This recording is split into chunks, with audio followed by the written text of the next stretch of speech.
अची अजीबन हो मियां हो अची अजीबन विधा पेच पीरीत जा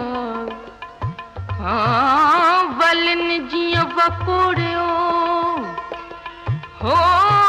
निर्मल निगाहुन हो भरो झोल गुलन जा बेवस बेवस कन आऊं पुण मथा तिन कंदेस ओत अंबीर जी मुझे दिल चवन था चरिया चरिया मुझे दिल चवन था चरिया चरिया मुझे दिल चवन था चरिया चरिया इहा तुझे मोहण जे हो जादूगरिया मुझे दिल चवन था चरिया चरिया मुझे दिल चवन था चरिया चरिया इहा तुझे मोहण जे हो जादूगरिया मुझे दिल चवन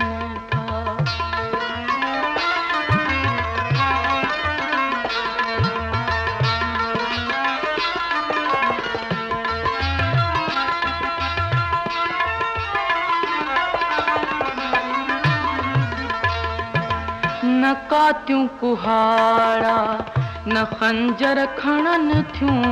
न कातियूं कुहाड़ा न खंजर खणन थियूं अखियूं हिक नज़र सां तॾहिं बि कुहन थियूं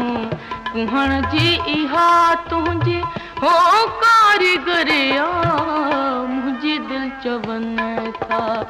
चरिया चरिया मुंहिंजी दिल चवन था चरिया चरिया इहा तुंहिंजे मोहण जे हो जादूगरिया मुंहिंजी दिल चवन था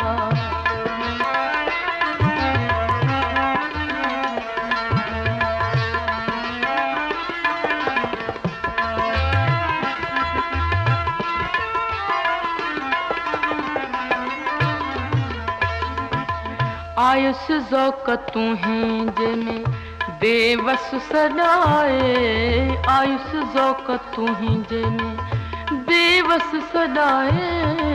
छॾी लोह पाहण खे पारस बनाए इहा तुंहिंजी केॾी न हो कीमियागरिया मुंहिंजी दिल चवन था चरिया चरिया मुंहिंजी दिल चवन था चरिया चरिया इहा तुंहिंजी मोहण जी हो जादूगरिया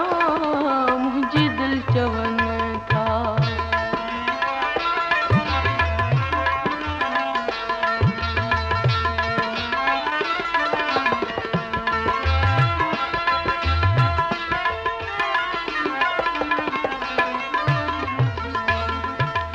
तोखे तुंहिंजो बेवस